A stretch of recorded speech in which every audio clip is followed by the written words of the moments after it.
महायोद्धा सोमनाथ कौन होते हैं? हम पर कोई रोक टोक लगाने वाले? क्या वो जानते नहीं है हम कौन हैं? हमने अपनी तलवार को फेंक कर अपने आप को निहत्था कर दिया है चंगेज खान। हम महारानी कलावती और राजकुमारी किशोरी के दिल में जगह बनाना चाहते हैं। हमारे घर में तीसरा महायोद्धा आने वाला है और हमें इसकी कोई सूचना नहीं।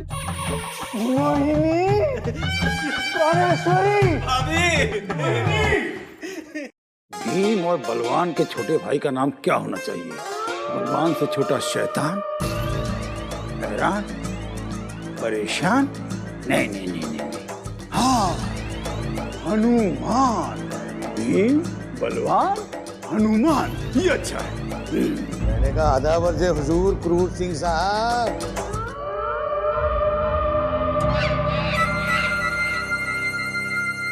ये जल्लाद आज पहली बार हमें सलाम करके मुस्कुराते हुए दिखा है। वाह, तीसरे सुपुत्र का नामकरण करते ही शुभ संकेत मिलने लगे। वक्त आने पर गधे को भी बाप बनाना पड़ता है चंगेज खान। जिस बेवकूफ को मैं पूरे महल में ढूंढ रहा था वो खुद ब खुद चल के मेरे पास आ गया। हुजूर, ऐसी क्या गलती हो गई हमसे जो आप खफा खफा हैं? हमारे आदाब का जवाब भी नहीं दे रहे हैं। हम समझे तुम्हें मुस्कुराते हुए देखने का हमें भ्रम हो गया है, क्योंकि पहली बार तुम्हारे इस पत्थर की शिला जैसे कठोर मुख पर हमने इतनी कोमल मुस्कान देखी। हम समझ नहीं पा रहे हैं कि इस मुस्कान के पीछे कारण क्या है। हुजूर शूरवीर क्रूर सिंह साहब, मेरे आका महाबली सोमनाथ, आपकी शूरवीरता और आपकी बुद्धिमानी के इतने कसीदे पढ़ते हैं कि उन कसीदों को सुनकर मेरे ये खूनी लब खुद ब खुद मुस्कुराने पर आमादा हो गए। सच? तुम्हारे काका, हमारा मतलब तुम्हारे आका सचमुच हमारी इतनी प्रशंसा करते हैं, या तुम अपना मन बहलाने के लिए हमसे मस्खरी कर रहे हो चंगेज खान? हुजूर, गुलाम कहिए गुलाम। आपके मुख से गुलाम अच्छा लगता है। अगर आपको यकीन ना हो तो आप खुद चलिए। आपके इस खूबसूरत चेहरे को देखने के लिए मेरे आका बेताब हैं।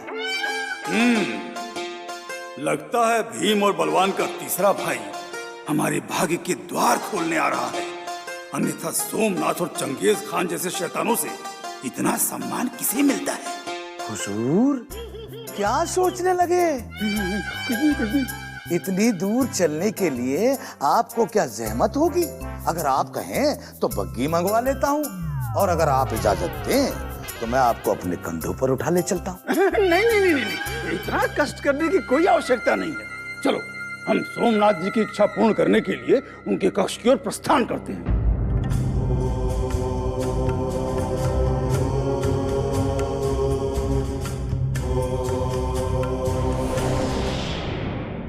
आका, शूरवीर क्रूर सिंह तशरीफ ले आए हैं।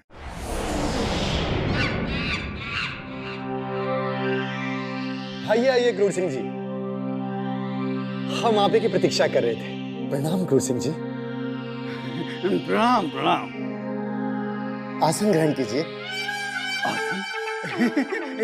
ये आप क्या कह रहे हैं महायोद्धा सोमनाथ जी? हम इस आसन को ग्रहण कैसे कर सकते हैं? ये तो आपका आसन है, इस पर तो आपका अधिकार है। हमारा अधिकार था, परंतु अब ये आपका हो चुका है। कृपया आसन ग्रहण कीजिए। ये सत्य है या स्वप्न है क्रूर सिंह? इसका पता लगाने के पश्चात ही हम ये आसन ग्रहण करेंगे।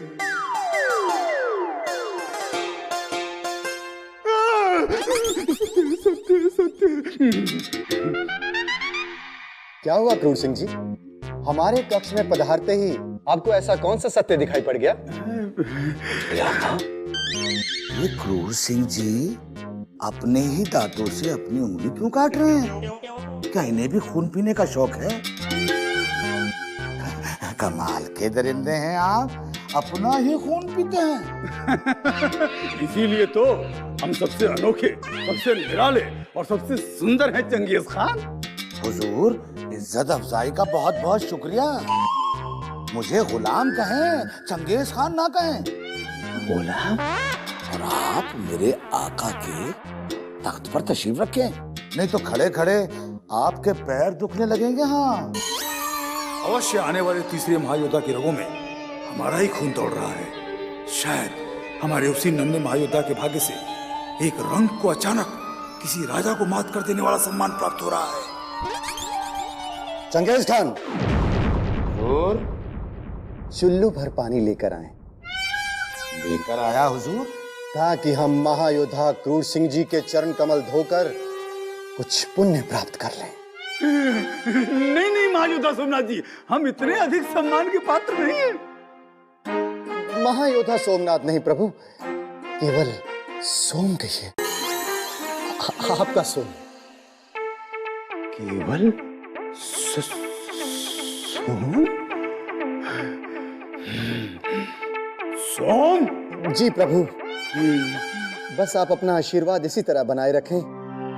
महारानी कलावती और राजकुमारी किशोरी को यह सूचना पहुंचा दे कि आपके सोम ने अहंकार को तिलांजलि दे दी है प्रभु।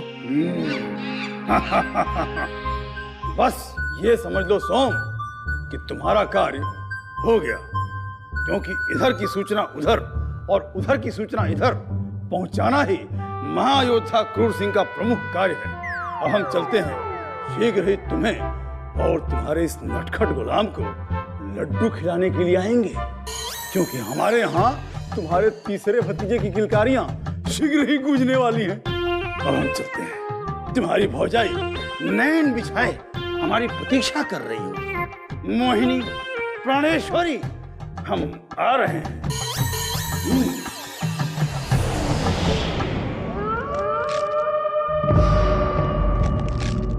आका, कौवा कभी हंस नहीं बन सकता। आखिर कब तक मेरे आका मुझे खुशामद भरी जिंदगी बितानी पड़ेगी? जब तक हमारे सोचे हुए कार्य पूरे न हो जाएं, तब तक चंगेज खान। उसके पश्चात तुम समस्त शत्रुओं के रग से नहा लेना। यह महायोद्धा सोमनाथ का आदेश है। जब तक हुजूर के सामने अपनी वफादारी साबित नहीं करूंगा, तब तक चैन से नहीं बैठूंगा। नाजिम, जरूर तुम्ही ने उनके कान भरे हैं, तभी तो न जाने क्या क्या शक करते हैं मुझ पर। तुम्हारी और तुम्हारी अम्मा जान की कसम, मैंने तुम्हारे खिलाफ हुजूर को कभी कुछ नहीं कहा है। वो तो हुजूर का कान ही कच्चा है कि सुनी सुनाई बातों पर फौरन यकीन कर लेते हैं। बाप रे, कितना बड़ा झूठ बोल रहे हो, झूठे कहीं के। तुमने ही तो हुजूर के कान भरे हैं और अब तुम उनको कानों का कच्चा भी कह रहे हो। आने दो हुजूर को, फिर देखना मैं तुम्हारी किस तरह पोल खोलती हूँ। ये क्या हुजूर? न जाने गदगद मुस्कुराते हुए कहां से चले आ रहे हैं। हाय हाय हाय हाय, लगता है हमारा तीसरा महायोद्धा वक्त से पहले ही धरती पे आ टपका। तभी हुजूर मुस्कुराते हुए शहंशाह की तरह अकेले चले आ रहे हैं।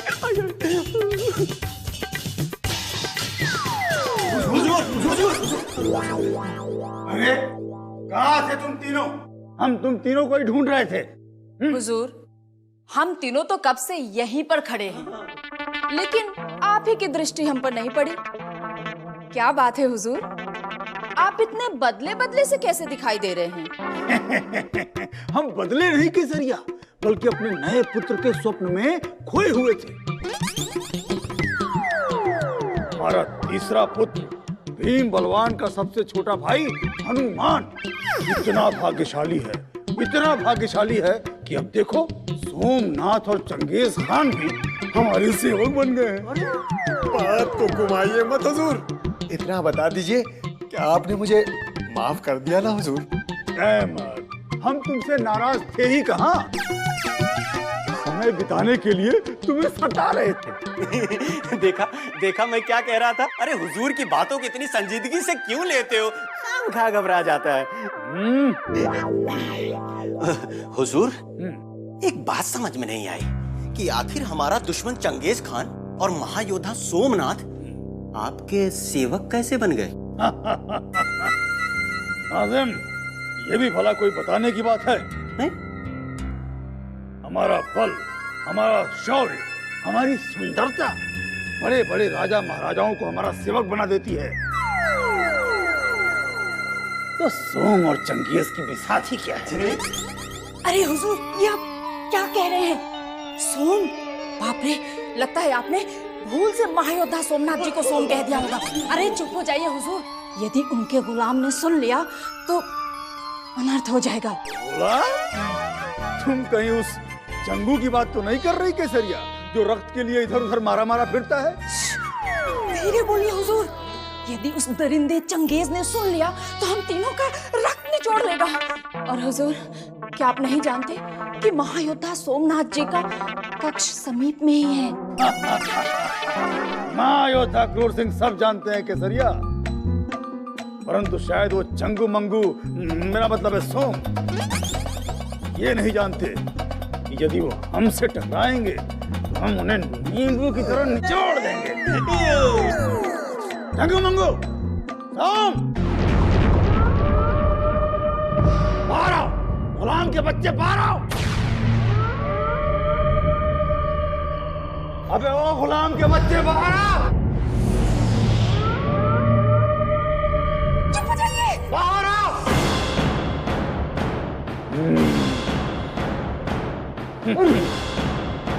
अब नाम चिरंजीवी रहो, चिरंजीवी रहो।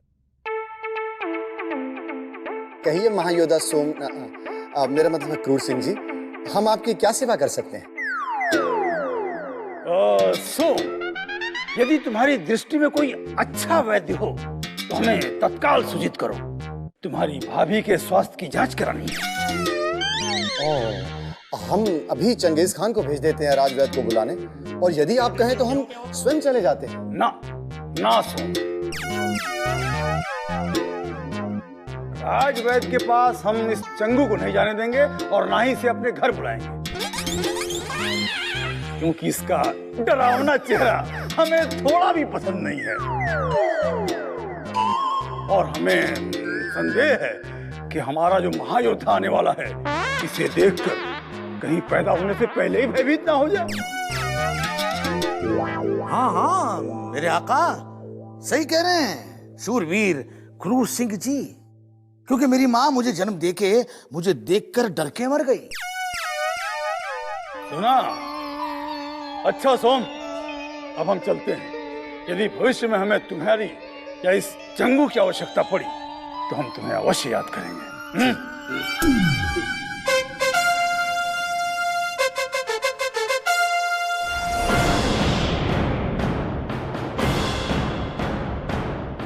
जी में तो आता है कि क्रूर सिंह और इसके मूर्ख यारों को जिंदा जमीन में दफन कर दूं। नहीं मेरे आका, आप ही ने तो अपने गुलाम को समझाया है कि आपको जिंदगी में कुछ कर गुजरना है। अगर आपको जिंदगी में कुछ कर गुजरना है तो चंगू मंगू बने रहने में ही हमारी भलाई है।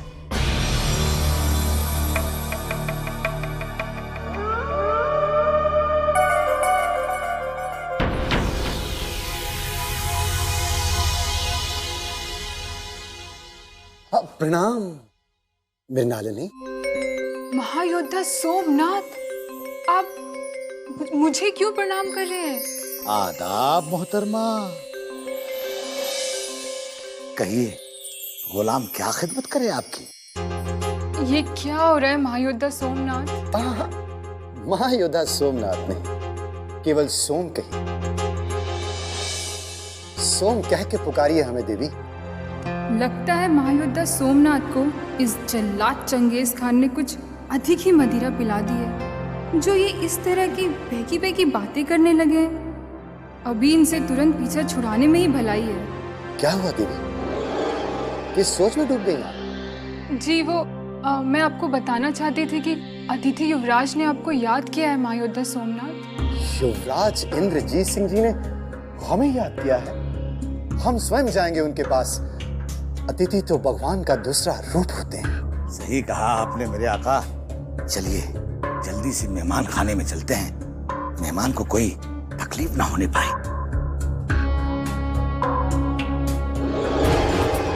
लगता है महारानी के अचानक आ जाने से महायोद्धा सोमनाथ बावले हो गए हैं।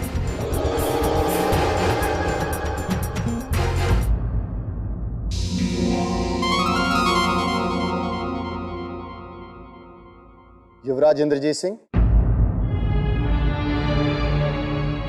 आपने हमें याद किया? हमने आपको याद किया ये जानने के लिए कि चुनारगढ़ जो हमने संदेश भेजा था उसका अभी तक उत्तर क्यों नहीं आया। इसका जवाब मेरे आका आपको नहीं दे सकते। इसका जवाब तो आपके वालिदैन ही दे सकते हैं कि आपके खत का जवाब क्यों नहीं दिया। ये प्रश्न हमने तुमसे नहीं पूछा है।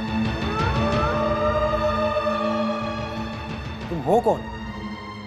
सारा आलम हमें चंगेज खान के नाम से जानता है और शिवगढ़ के महल में हमारे आका के गुलाम के नाम से। गुलाम? यदि गुलाम हो तो गुलाम की तरह रहो।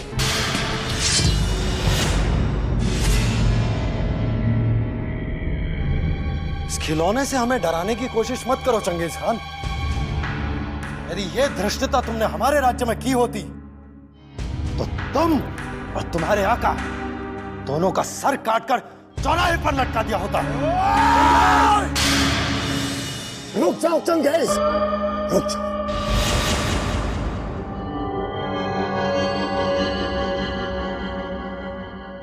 युवराज, यदि आज हम कक्ष में ना होते तो महाराज शिवदत्त के आने से पहले ही ये चंगेज खान तुम्हारा घमंडी सर तुम्हारे धड़ से अलग कर देता। यह मनुष्य नहीं, मनुष्य के रूप में दरिंदा है, दरिंदा।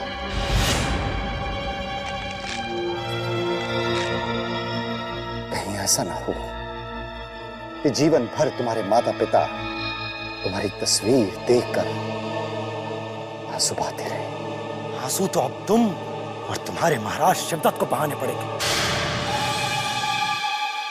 यदि तुमने हमारा संदेश चुनारगढ़ पहुंचा दिया होता तो शिवगढ़ का यह अभिशप्त महल तक राख के ढेर में बदल चुका होता। परंतु तुमने हमारे साथ जो छल किया है, हमें तो लगता है कि तुमने हमारा चुनारगढ़ जाने वाला संदेश भी नष्ट कर दिया है। तुम जो भी समझो, परंतु तुम्हारा जीवन नष्ट होने से पहले हम ये रहस्य खोल देते हैं कि तुम्हारे माता पिता तुम्हारी रक्षा के लिए यहां नहीं आएंगे, क्योंकि तुम्हारा संदेश पहुंचने के पश्चात भी उन्होंने कोई उत्तर नहीं दिया। झूठ बोल रहे हो तुम। हमें तो यह भी तुम्हारा कोई षड्यंत्र लगता है। यदि हमारे पिताश्री को यह पता होता कि हम शिवगढ़ के महल में बंदी हैं, तो यहां रक्त की नदियां बह जाती। अंततः शत्रुओं ने हमारे पिता समान महाराज जयसिंह के प्राण छीने लिए। यदि शत्रु हमारे युवराजों को उनसे दूर नहीं करते तो आज हमें विजयगढ़ के महाराज को खोना नहीं पड़ता। आप ठीक कह रहे हैं महाराज। अब शत्रु को सबक सिखाने का समय आ गया है। हमें तुरंत शिवगढ़ के किले पर आक्रमण कर देना चाहिए ताकि हम समस्त शत्रुओं का नाश कर सकें और महाराज जयसिंह को श्रद्धांजलि दे सकें। क्षमा कीजिए मान सिंह जी, हम किसी भी तरह आक्रमण करने की स्थिति में नहीं हैं। यदि युवराज आनंद की तरह युवराज इंद्रजीत सिंह भी मुक्त किए गए होते तो हम स्वयं शिवगढ़ को तहस नहस कर चुके होते। परंतु इतने समय से हमारे समस्त महायोद्धा कर क्या रहे हैं संग्राम सिंह? हमारी तो यह समझ में नहीं आ रहा है, आखिर कब तक हम हाथ में हाथ रखे खामोश बैठे रहेंगे? अभिमन्यु, परमवीर सिंह और तेज सिंह जैसे महायोद्धा आखिर ऐसी कौन सी रणनीति बना रहे हैं जो वो तीनों जंगल में अकेले भटक रहे हैं? महायोद्धा अभिमन्यु और परमवीर सिंह शिवगढ़ के उस स्थान की खोज में है जहां हमारे युवराज बंदी है, और महायोद्धा तेज सिंह हमें और युवराज आनंद को विजयगढ़ की सीमा पर छोड़कर शिवगढ़ के जंगलों की ओर वापस जा चुके हैं।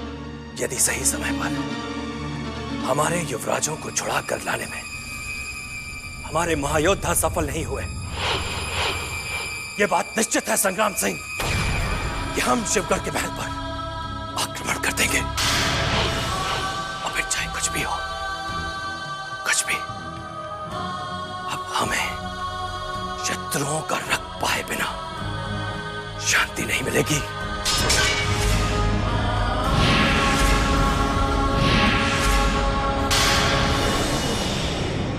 महारानी चंद्रकांता का ध्यान रखना है, उनका उपचार करवाना है। आप युवराज आनंद की ओर से निश्चिंत रहिए महाराज, हम उन्हें किसी प्रकार का कोई दुख और कष्ट नहीं होने देंगे। वैसे भी प्रभु ने हमें कोई संतान नहीं दी है महाराज, इसलिए हम युवराज आनंद को इतना स्नेह देंगे कि वो नाना श्री की यादों से मुक्त हो जाएंगे। युवराज आनंद सिंह की ओर से तो हम चिंता मुक्त हो गए हैं मान सिंह जी, परंतु युवराज इंद्रजीत सिंह को प्राप्त करने के लिए अभी भी हमें युद्ध ही एकमात्र विकल्प दिखाई दे रहा है। हमें एक अंतिम अवसर दीजिए महाराज।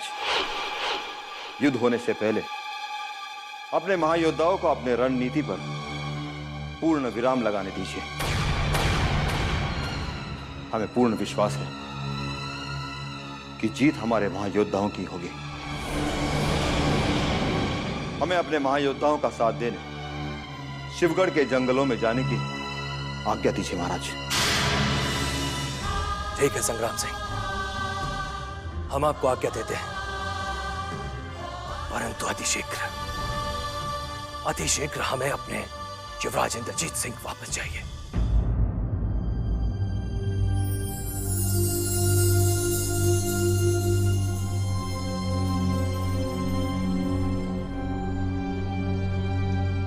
युवराज। राजकुमारी जी, आप हमारे कक्ष में? क्या महायोद्धा सोमनाथ ने आपको हमसे मिलने की अनुमति दे दी है? वो कौन होते हैं हमें अनुमति देने वाले? परंतु कल आपके सामने ही तो मृणालिनी ने कहा कि महायोद्धा सोमनाथ ने आपका हमसे मिलने और हमारे कक्ष में आने पर प्रतिबंध लगा दिया है। आप अचानक भ्रमित कैसे हो रहे युवराज? कल तो हम इस कक्ष में आए ही नहीं। ये आप क्या कह रही हैं राजकुमारी? कल हमने आपसे उस योजना पर बात की थी जो आपने हमें मुक्त कराने के लिए बनाई है, परंतु कल मृणालिनी के आ जाने से हमारी बात अधूरी रह गई थी। यदि ये आपका भ्रम नहीं तो अवश्य ही हमारे किसी शत्रु ने आपको छलाया युवराज, जिसका पता हम अतिशीघ्र लगा लेंगे।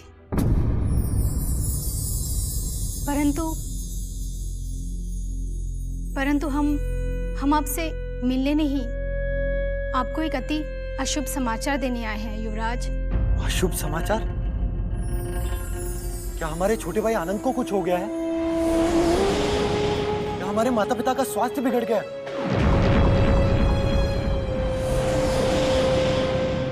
हमारे गुप्तचरों का कहना है कि विजयगढ़ के महल में आपके नानाश्री का स्वर्गवास हो गया है, वो अब इस संसार में नहीं रहे।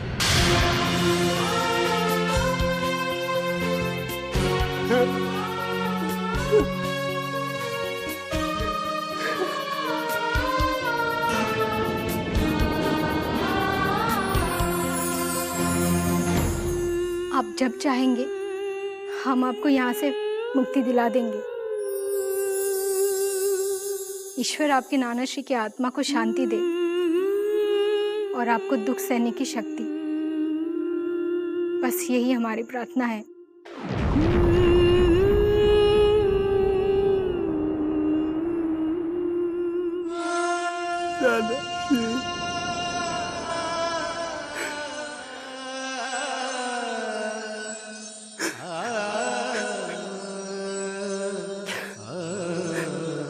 यदि उस नरबक्षी को बंदी बनाने हम नहीं जाते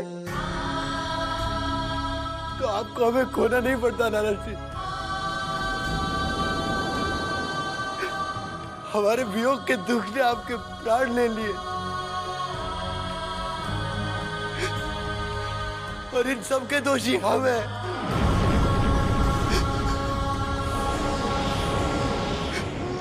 नाना श्री, हमें भी अपने पास बुला लीजिए नाना श्री, हमें भी अपने पास बुला लीजिए। हम आपके बिना नहीं जी सकते नाना श्री।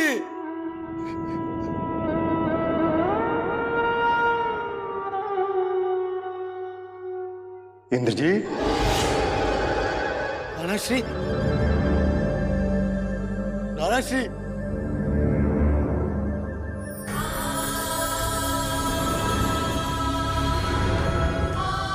नाना श्री, नाना श्री कहाँ है आप?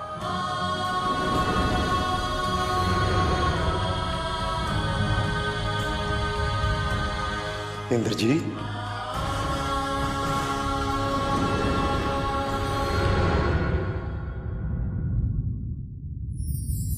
हम कब से तुम्हें अपने सीने से लगाने के लिए तड़प रहे हैं। आओ, हमारे गले लग जाओ।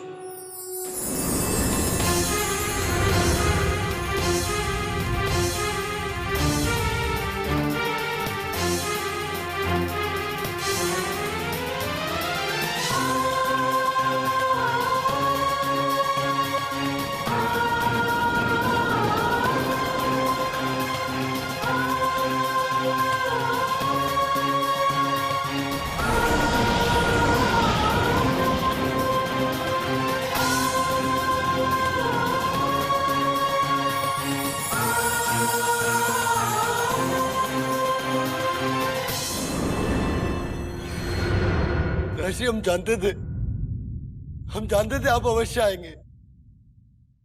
आप हमें छोड़कर कभी नहीं जा सकते और हम भी आपको छोड़कर कभी नहीं जाएंगे नाना जी। नाना जी आपकी हर आज्ञा का पालन करेंगे। हमें साथ ले चलिए नाना जी, हम आपके साथ जाना चाहते हैं।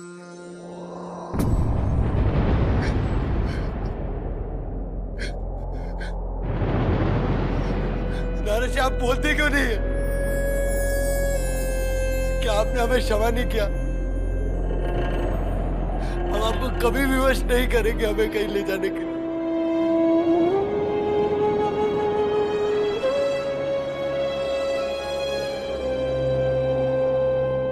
नाना श्री, नाना श्री, नाना श्री, नाना श्री आप कुछ बोलते क्यों नहीं? नाना श्री, नाना श्री, नाना श्री, नाना श्री,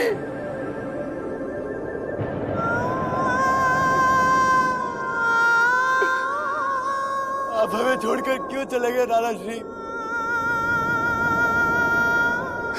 अब आनंद का क्या होगा? हमारा क्या होगा नाना श्री?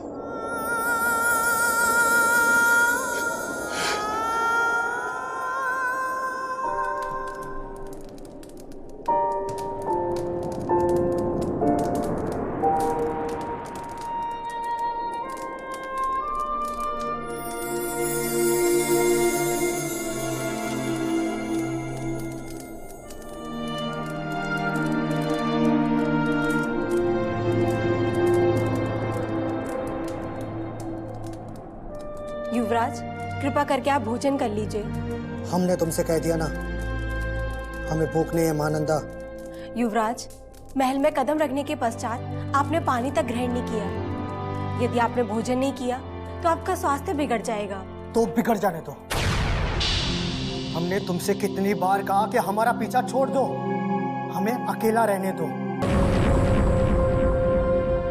तुमने सुना नहीं हमने तुमसे क्या कहा?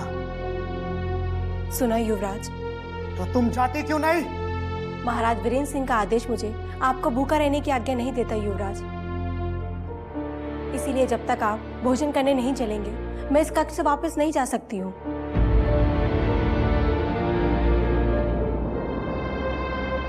हमारे भैया शत्रु की भूमि पर बंदी है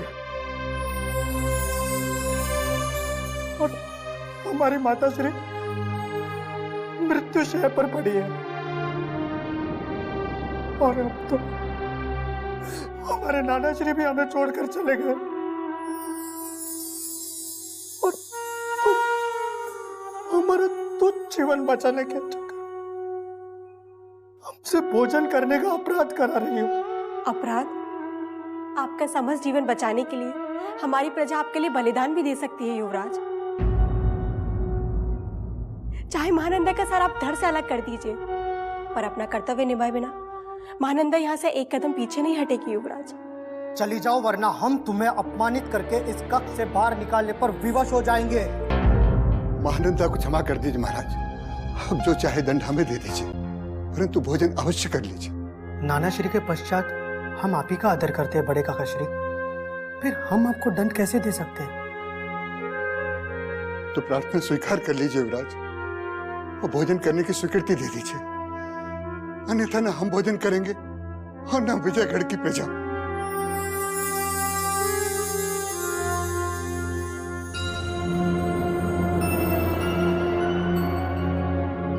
हम आपकी आज्ञा कैसे ठुकरा सकते हैं काका श्री? और हमारे भैया के बिना हमारे मुख में एक निवाला भी नहीं जाएगा। पता नहीं हम हमारे भैया के साथ फिर कब भोजन करेंगे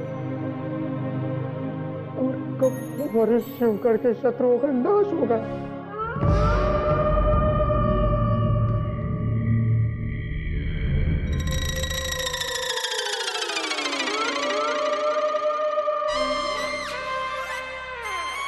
अहमद का बच्चा चल तो ऐसे रहा है कि जैसे इस महल का शहंशाह हो।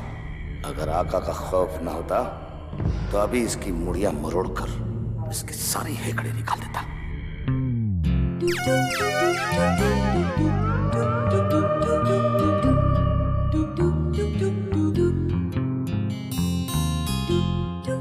आदाब अर्ज़ हुजूर। कहाँ घूमते फिर रहे हो चंगू? कुछ काम धाम भी किया करो, वरना मुफ्त की रोटियां तोड़ तोड़ के भयानक मोटे भैंसे की तरह दिखोगे। कल से कुछ काम भी किया करूंगा हुजूर। कोई और हुक्म हो तो बताएं। हमारा हुक्म यह है कि आप हमें हुजूर नहीं कहोगे, क्योंकि हमें अच्छा नहीं लगता है। तो फिर क्या कहा करूं आपको? जनाब अहमद साहब? नहीं नहीं नहीं नहीं, ये भी अच्छा नहीं लगता है। हाँ, तुम हमें आका कहोगे।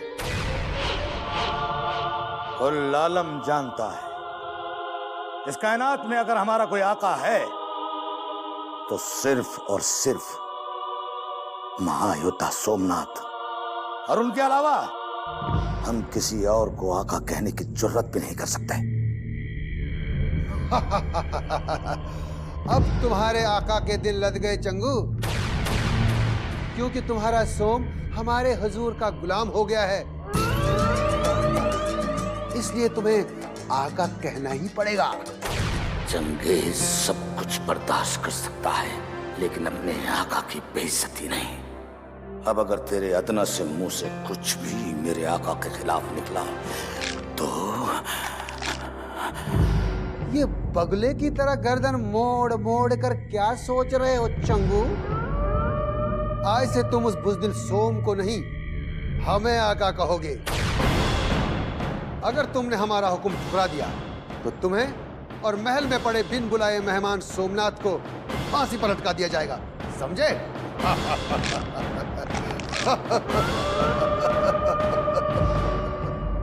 रुकिए मेरे आका।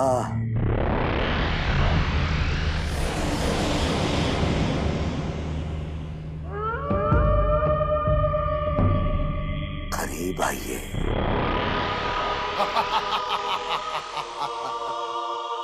देखा, हमारे खौफ ने तुझे कैसे डरा दिया। उस बुज़दिल और बेवकूफ सोम की कभी इज्जत मत करना। जो भवानी सिंह तो क्या, हमसे भी मुकाबला करने के काबिल नहीं है।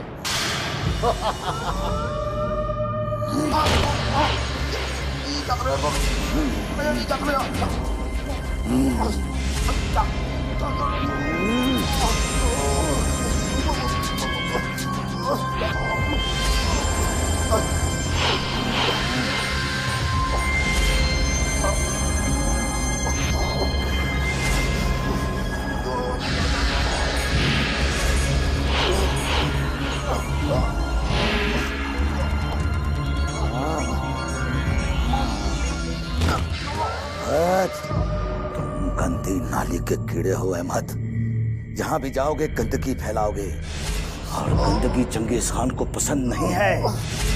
आज तुमने मेरे आका की शान में गुस्ताखी करके अपना कफन खुद ओढ़ लिया है। तुम्हें नहीं मालूम ये वफादारी का दूसरा नाम चंगेज खान है। आज चंगेज खान ना चाहते हुए भी तुम्हारे गंदे खून से नहाएगा, लेकिन चंगेज खान को जिंदगी भर इस बात का अफसोस रहेगा कि उसने अपने आका के हुक्म को टाला है। आज मैं तुम्हें ऐसी दर्दनाक मौत दूंगा कि इस महल की सुनी दीवारें कांप उठेंगी।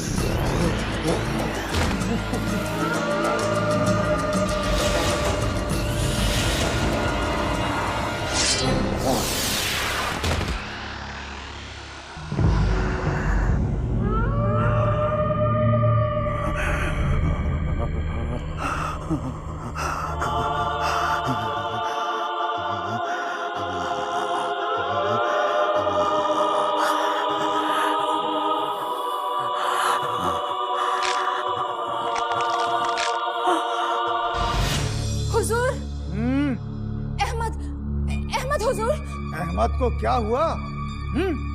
क्या वो रुग्ण मच्छर फिर से हमारे घर के या हमारी घरवाली मोहिनी के आसपास भिनभिनाता हुआ पाया गया है?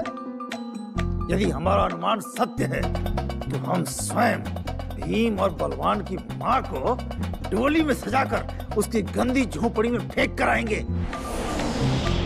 और ये उसके लिए मृत्यु दंड के समान होगा। हुजूर, अब उसे मृत्यु दंड देने की कोई आवश्यकता नहीं है। उसकी मृत्यु हो चुकी है। ये लो। अरे शैतान कभी मरता नहीं है केसरिया।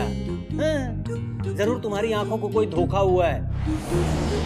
और जिसे तुम मरा हुआ समझ के आ रही हो ना, वो अहमद नहीं बल्कि अहमद की शक्ल के जैसा दिखने वाला कोई चुसा हुआ आम होगा, है ना हुजूर?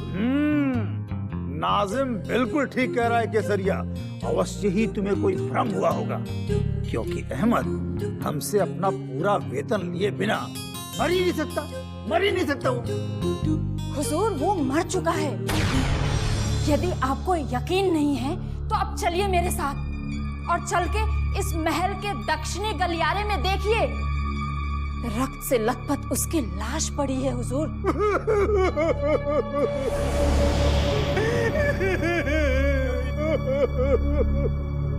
केसरिया, यदि तुम जो कह रही हो वो सत्य है तो बहुत ही बुरा हुआ।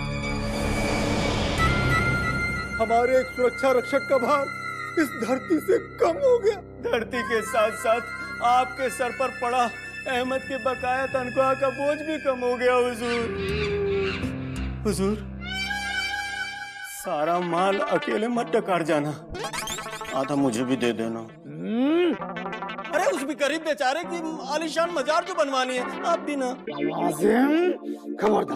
खबरदार, यदि भविष्य में तुमने कभी भी हमसे धन मांगा, हम अहमद की मजार के निकट तुम्हारी मजार भी बनवा देंगे, समझे? चलो देखते हैं बिना हमसे वेतन प्राप्त किए अहमद मरने का दुस्साहस कैसे कर सकता है। जाओ। को छोड़ के मत जा मेरे यार। अहमद कहाँ चला गया?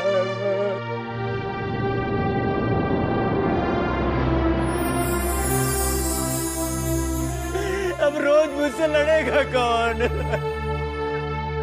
हुजूर से मैं किसकी शिकायत और चुगली करूंगा? हमें छोड़ के मत जा, उठना हुजूर। संभालो अपने आप को नाजिम, चुप हो जाइए हुजूर। अहमद कहाँ चला गया? हुजूर संभालिए अपने आप को, मत रोइए। आज हमारा दाहिना हाथ कट गया, केसरिया, दाहिना हाथ कट गया हमारा।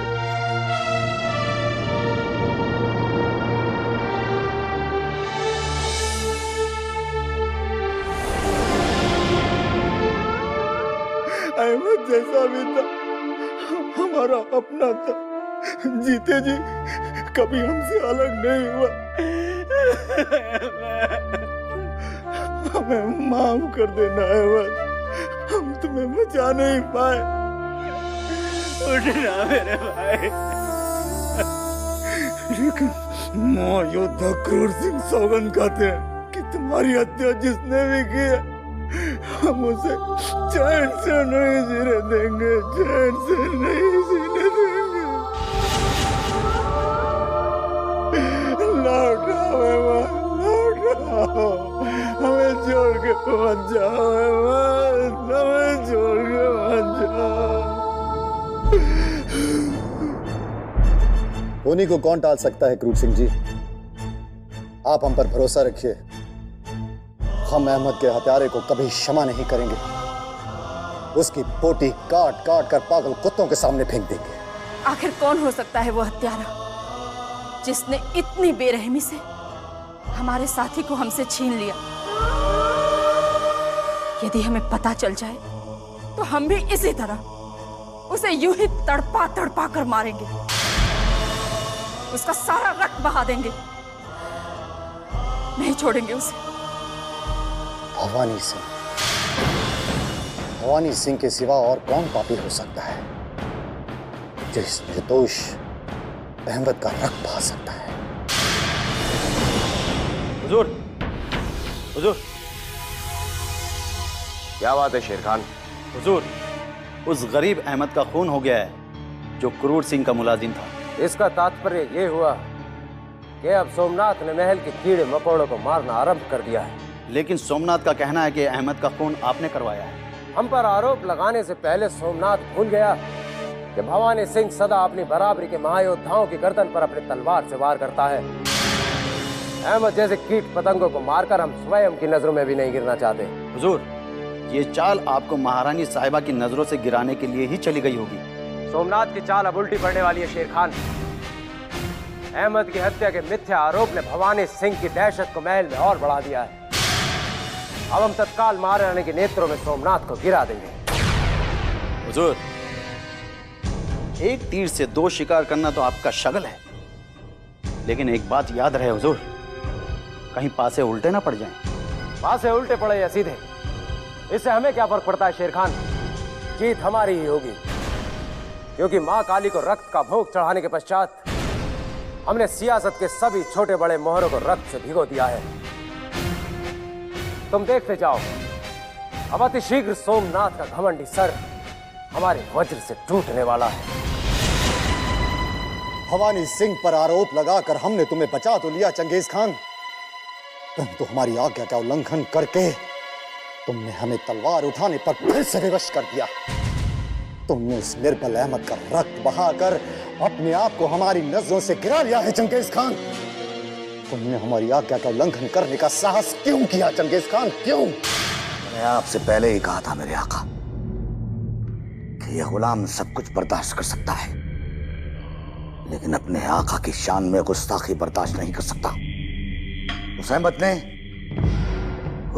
ने उस मौका परस्त बुज़दिल भवानी सिंह से कम मांगने की कोशिश की थी आपको,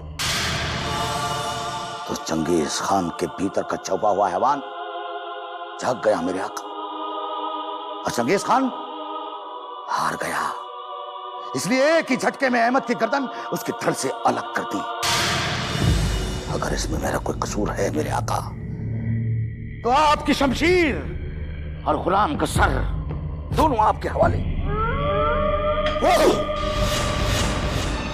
कुछ समय और धैर्य रख लेते तुम्हारा क्या बिगड़ जाता चंगेज खान, क्या बिगड़ जाता? यदि हम समय पर भवानी सिंह पर आरोप न लगाते तो तुम्हें फांसी लगने के पश्चात हमें देश निकाला मिल जाता, और फिर वो भवानी सिंह हमारी अभिलाषाओं और हमारे समस्त अधिकारों पर नाग की तरह कुंडली मार कर बैठ जाता।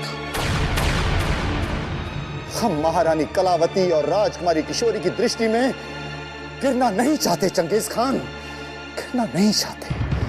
शुक्रिया मेरे आका, जो आपने खादिम का इल्जाम उस भवानी सिंह पर लगाकर गुलाम को सूली पे चढ़ने से बचा लिया। लेकिन अगर भूल मुझसे हुई है मेरे आका, तो चूक तो आपसे भी हुई है। आपने मेरा इल्जाम भवानी सिंह पर लगाकर उसका कद 7वें आसमान पर बिठा दिया है। मेरे सर का इल्जाम उसके सर पर लगते ही शिवगढ़ के लोगों के सरों पर उसका खौफ मौत बन के मंडराता रहेगा।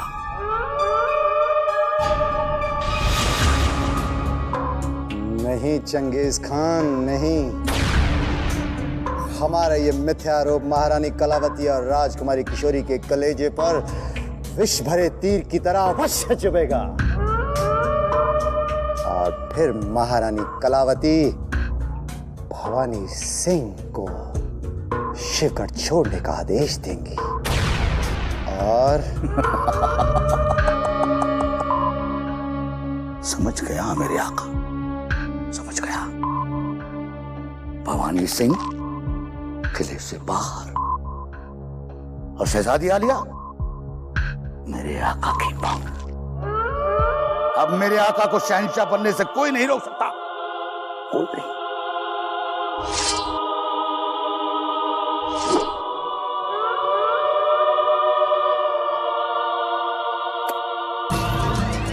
तो लीजिए मेरे आका, आपके इस गुलाम ने आपके और शहजादी आलिया के निकाह की खुशी में अपने ही खून से अपना मुंह मीठा कर लिया।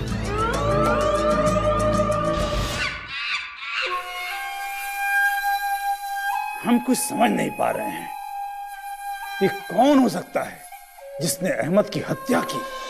उसका तो कोई शत्रु भी नहीं था, फिर किसने इतनी बेदर्दी से उसका गला काटकर उसके शरीर से उसका सारा रक्त बहा दिया। हुजूर, आप ये कैसे कह सकते हैं कि अहमद का कोई दुश्मन ही नहीं था? जरूर किसी दुश्मन ने ही अहमद का कत्ल किया है, वरना एक दोस्त अपने दोस्त को इतनी दर्दनाक मौत कैसे दे सकता है? हुजूर, नाजिम का तर्क सत्य प्रतीत होता है। अवश्य ही अहमद ने जाने अनजाने में इस महल में किसी को अपना शत्रु बना लिया होगा और फिर वो अज्ञात शत्रु अवसर देखकर अहमद का वध कर दिया। मुझे पता है उस अज्ञात शत्रु के बारे में। नाजिम, तत्काल उस अज्ञात शत्रु का नाम बताओ, हम अपने अस्त्रों से उसका वध कर देंगे।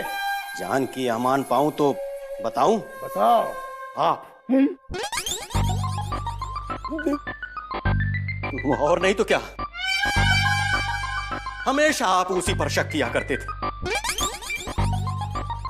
हमारी बेगम के साथ बाहर घूमा करता है, घर के बाहर ऐसे भिन भिनाता रहता है जैसे गुड़ पर मक्खियां।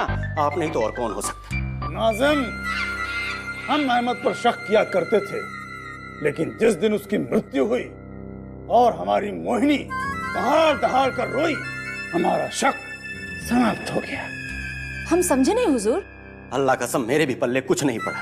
मूर्खों, क्योंकि मोहिनी रो रो कर कह रही थी कि अब बाजार से उसकी सब्जियां और सामान कौन लेकर आएगा। मुफ्त में एक गुलाम मिला था, वो भी नहीं रहा। हुजूर, परंतु सोचने वाली बात ये है कि इस महल में आखिर कौन अहमद का शत्रु हो सकता है? कहीं महायोद्धा सोमनाथ का कहा सत्य तो नहीं? क्या महायोद्धा भवानी सिंह ऐसा कर सकते हैं? नहीं केसरिया, नहीं। अहमद जैसा निर्बल और डरपोक व्यक्ति भवानी सिंह जैसे महायोद्धा से बैर नहीं ले सकता। अवश्य ही कोई और कारण है जिसकी वजह से अहमद को अपने प्राण गंवाने पड़े हैं। हुजूर, हो सकता है आपका कोई दुश्मन आपको डराने के लिए उसका कत्ल कर दिया हो, ताकि आप उसके रास्ते का रोड़ा ना बने। नहीं नाजिम, नहीं, ये बात भी नहीं हो सकती है, क्योंकि हमारे समस्त शत्रु इतने कायर नहीं हैं जो ऐसी तुच्छ हरकत पर उतर आए। अवश्य ही कोई गहरा भेद है जो हम समझ नहीं पा रहे हैं। एक बार यदि वो कायर हत्यारा हमारे हाथ आ जाए तो हम उसे इतना तड़पा तड़पा के मारेंगे, इतना तड़पा तड़पा के मारेंगे कि कोई भी हमारे योद्धाओं को आंख उठाकर देखने का साहस नहीं करेगा। हुजूर, आप इतना अधिक सोच सोचकर अपना रक्त मत जलाइए। ये काम आप मुझ पर छोड़ दीजिए। अब इस बात का पता केसरिया लगाएगी कि आखिर वो दरिंदा कौन है जिसने हमारे अहमद का इतनी बेरहमी से रक्त बहाया है हुजूर।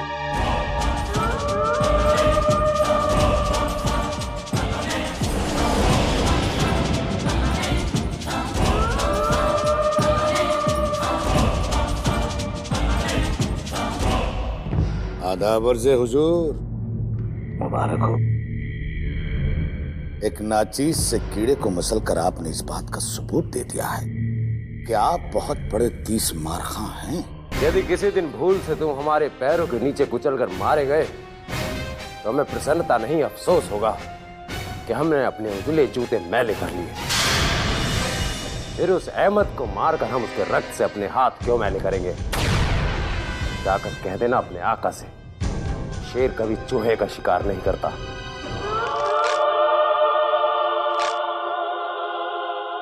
कुल आलम जानता है कि मेरे आका इस महल में अकेले बब्बर शेर हैं और वो अपनी खुराक पहचानते हैं।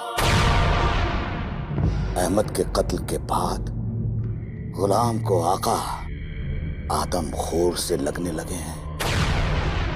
कहीं ऐसा ना हो कि उनका पहला शिकार आप बन जाएं।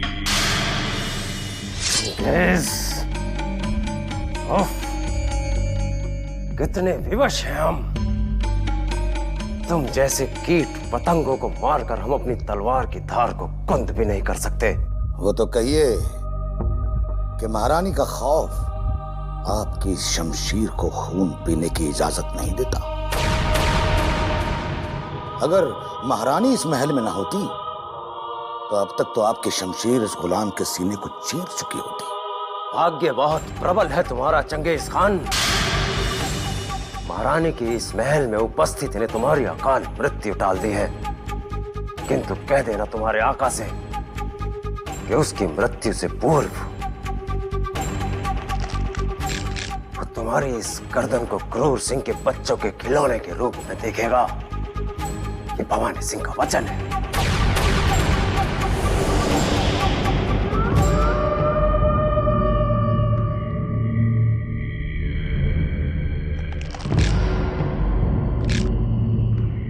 मेरे आका तो क्या, उनकी परछाई तक भी तुम नहीं पहुंच सकते भवानी सिंह, लेकिन तुम उन तक पहुंचने की कोशिश करोगे और फिर इस चंगेज खान के भीतर छुपा हुआ दरिंदा तुम्हें अहमद की तरह एक ही झटके में खत्म कर देगा। फिर उसके बाद मेरे आका और शहजादी साहिबा के मिलन को कोई भी इस महल में नहीं रोक सकता।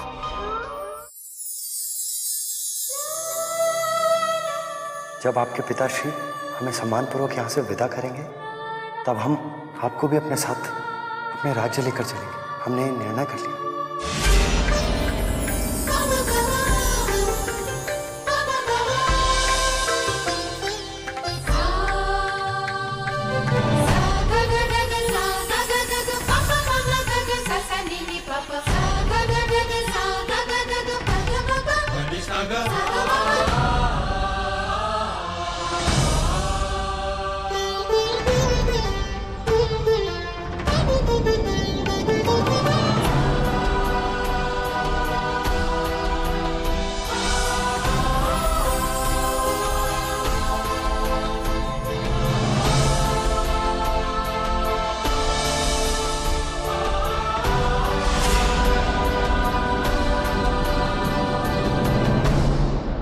आपको भी अपने साथ अपने राज्य लेकर चलेंगे। हमने निर्णय कर लिया। आपको भी अपने साथ अपने राज्य लेकर चलेंगे। हमने निर्णय कर लिया।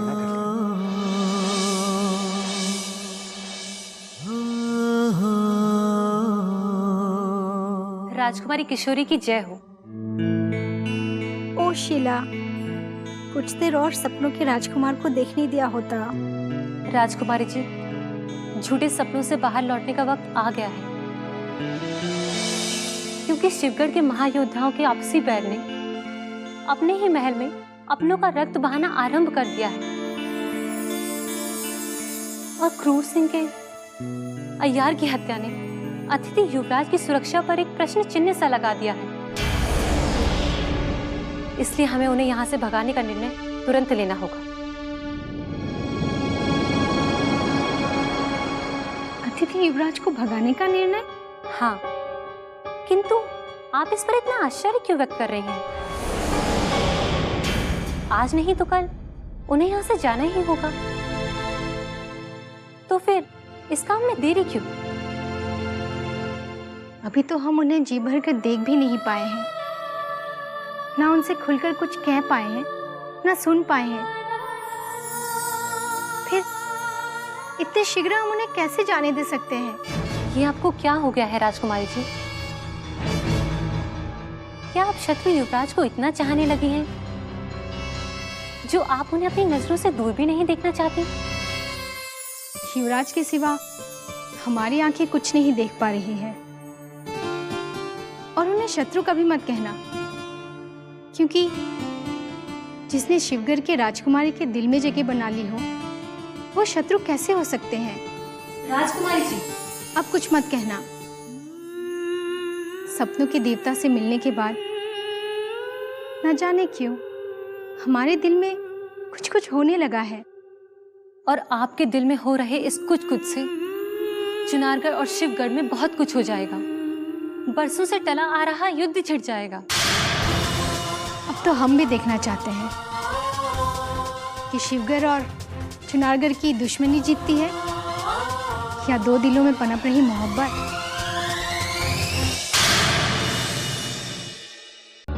तुम क्या जानो? ये आप नहीं समझ रहे युवराज कि राजकुमारी किशोरी का सपना देखना आपको कितना महंगा पड़ सकता है। अब भी समय है, आप अपने कदम पीछे हटा लीजिए, वरना पछताने के सिवाय आपको कुछ भी प्राप्त नहीं होगा युवराज। मृत्यु से बड़ा भय क्या है किसी को? यदि राजकुमारी की चाहत में हमें मृत्यु दंड में मिल जाए तो हमें कोई गम नहीं। जिसे मृत्यु का भय नहीं, उसे समझाना ही व्यर्थ है। रुको,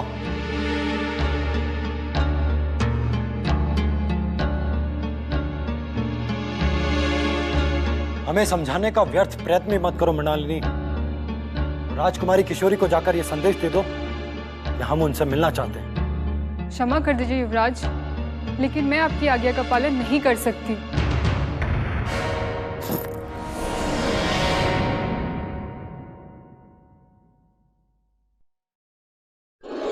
मृणालिनी,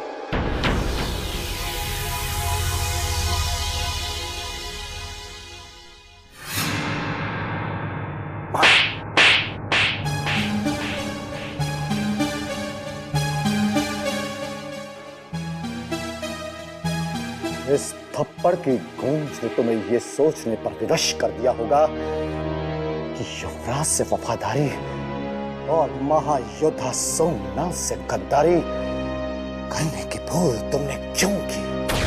ये आपने सोच भी कैसे लिया कि मैं आपके साथ विश्वासघात करके शत्रु युवराज का साथ दूंगी? या नहीं, बल्कि अब भी दे रही हो।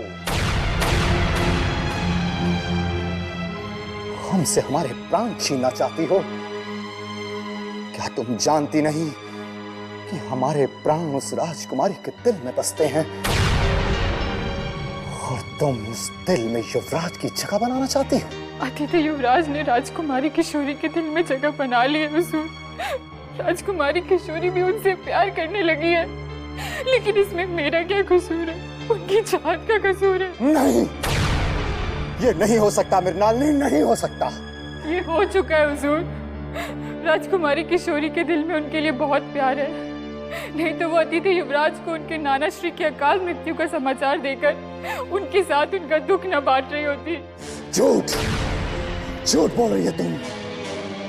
स्वयं को महायोद्धा सोमनाथ के कहर से बचाने के लिए असत्य का सहारा ले रही है। यदि आपको मेरी स्वामी भक्ति पर संदेह है तो मुझे भी जीने का कोई अधिकार नहीं है।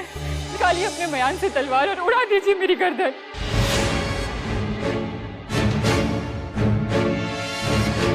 निस्संदेह मृणालिनी की आंखों में सत्य दिखाई दे रहा है। यदि राजकुमारी ने युवराज को उनके नाना श्री के मरने का समाचार देकर अपनी सांत्वना जाहिर कर दी है तो बात हद से आगे बढ़ चुकी है। अब सोचने में आप वक्त क्यों नष्ट कर रहे हैं? तुरंत मेरा वध करके मेरी अग्नि परीक्षा ले लीजिए ना। हमने तुम पर संदेह किया है, इसका हमें दुख है, परंतु युवराज ने हमारी अमानत पर डाका डालकर अपनी मृत्यु को इस महल में बुला लिया है। उसको समझा देना कि अभी भी समय है कि पीछे हट जाए, वरना युवराज की समाधि राजकुमारी के कक्ष के द्वार पर बना दूंगा।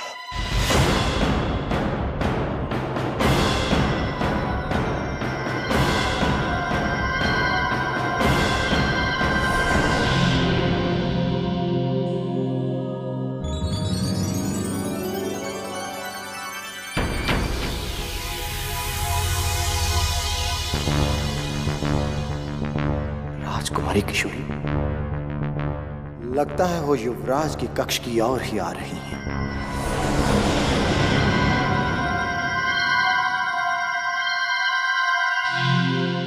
राजकुमारी की जय हो। आप इतने परेशान क्यों दिखाई दे रहे हैं सोमनाथ जी? प्रतीत होता है जैसे किसी ने आपकी प्रिय वस्तु छीन ली हो आपसे। बात ही कुछ ऐसी है राजकुमारी जी, हमारे मीठे स्वप्न को तोड़ने की किसी ने कोशिश की है। हमारे स्वप्न को तोड़ने से पहले हम उसे तोड़ देंगे जिसने ये मूर्खता की है। सोमनाथ का संकेत युवराज इंद्रजीत सिंह की ओर है, परंतु ये नहीं जानते कि जो राजकुमारी किशोरी के दिल में बस गया है, सपनों के उस राजकुमार तक वायु का पहुंचना भी असंभव है। तो किसी और की क्या बिसात है? कहाँ जा रही हैं? अतिथि युवराज से मिलने, परंतु हमसे कोई प्रश्न पूछने की आपको अनुमति किसने दी है? अनुमति? आपकी सुरक्षा करने के लिए हमें किसी की अनुमति नहीं लेनी पड़ती। आपकी सुरक्षा करना हमारा परम कर्तव्य है। युवराज इंद्रजीत सिंह शत्रु नहीं, हमारे अतिथि हैं। वो हमारे शत्रु हैं और शत्रु ही रहेंगे। ये मत भूलिए राजकुमारी, ये दूध पीने के पश्चात भी ना केवल विष ही उगलता है जो आप उगल रहे हैं। यदि इतनी ही चिंता है आपको अपने कर्तव्य की, तो ढूंढिए उस हत्यारे को जिसने निर्दोष अहमद का रक्त बहाया है। उसे तो हमने ढूंढ लिया है राजकुमारी। महल में सभी जानते हैं कि अहमद का रक्त भवानी सिंह ने बहाया है, परंतु उसके भय से महारानी कलावती और आपके सामने कोई जुबान नहीं खोलता। यदि आपने भवानी सिंह पर लगाया आरोप सिद्ध कर दिया तो हम उन्हें सूली पर लटका देंगे, और यदि आपका आरोप झूठा निकला तो आपके प्राण संकट में पड़ सकते हैं सोमनाथ जी। अब हमारा मार्ग रोककर हमारा समय नष्ट ना करें।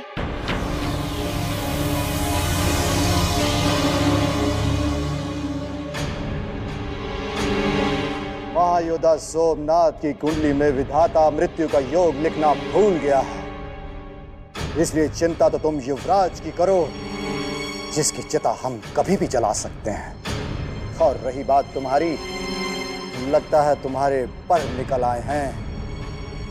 महायोद्धा सोमनाथ का जब जी चाहेगा उसे काट देगा। उड़ लो, जितना उड़ना है उड़ लो।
देखते हैं वहां तुम हो किशोरी। क्यों तुम इतना जल्दी हमारे रोम रोम में बस गई हो, और क्यों हम तुम्हें इतना अधिक चाहने लगे हैं? क्यों हम तुम्हें अपना समझने लगे हैं, जबकि तुम हमारे नहीं हो और शायद कभी हो भी नहीं सकती, क्योंकि तुम हमारे पिताश्री के सबसे बड़े शत्रु की संतान हो। किंतु ये जानते हुए भी हम तुम्हारी ओर लगातार खिंचे चले आ रहे हैं। पता नहीं क्यों, लेकिन ये एहसास बहुत अच्छा लगता है।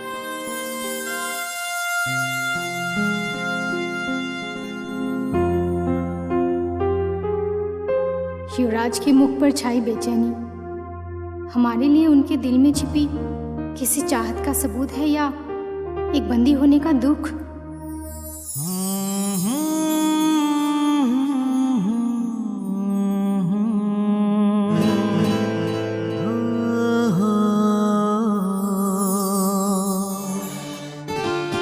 अचानक हमारी चाहत हमारे सामने।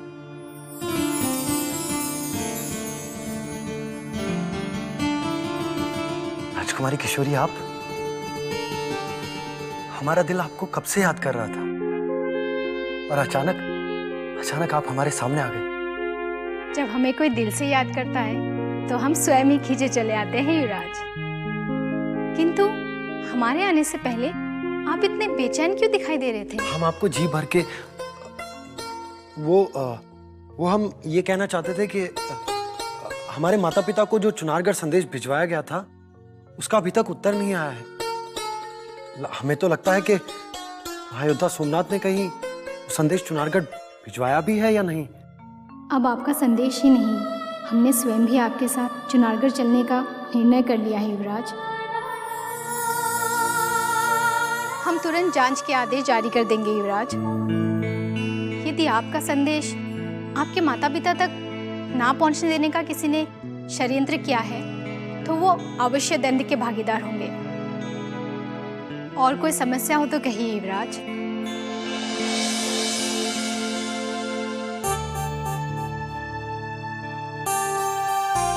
राजकुमारी, आपके साथ ये दोनों कौन हैं? हम दोनों राजकुमारी जी की सखियां हैं। मैं शीला और ये संध्या।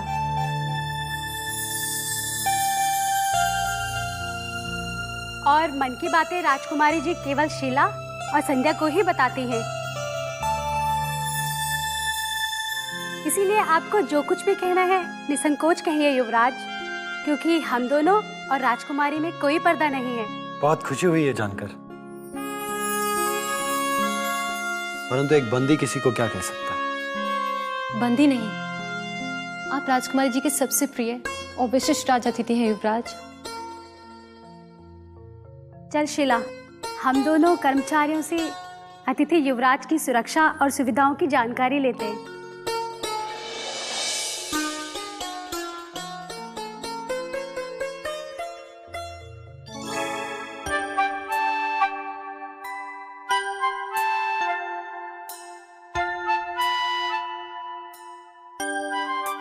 युवराज, अब कब हमारे बंधन से मुक्त होकर अपने राज्य लौटना चाहेंगे? कभी नहीं किशोरी, हम सदा सदा के लिए तुम्हारे मन मंदिर में बस जाना चाहते हैं, उसी में बंदी बनकर रहना चाहते हैं, परंतु इन महल की दीवारों से कहीं दूर भी जाना चाहते हैं।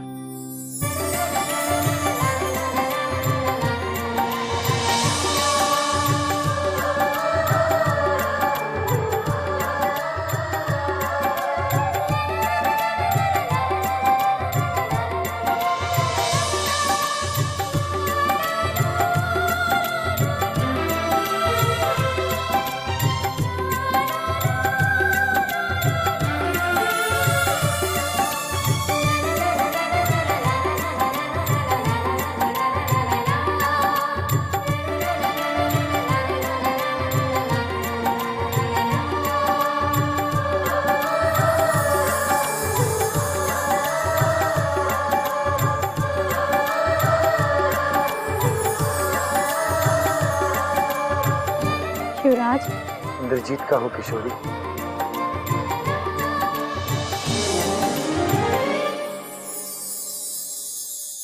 आप क्या सोच रही हैं राजकुमारी? यही कि जो हम सोचते हैं वो कर क्यों नहीं पाते हैं। मतलब जब हम समझ जाएंगे आपको अवश्य समझा देंगे। अपना ध्यान रखना।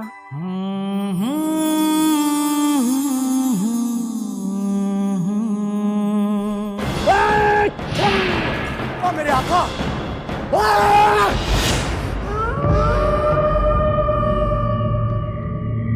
मेरे आका, अगर गुलाम के खून के छींटे आपकी शमशीर की प्यास बुझा सकते हैं तो बेशक आप गुलाम का गला काट दीजिए,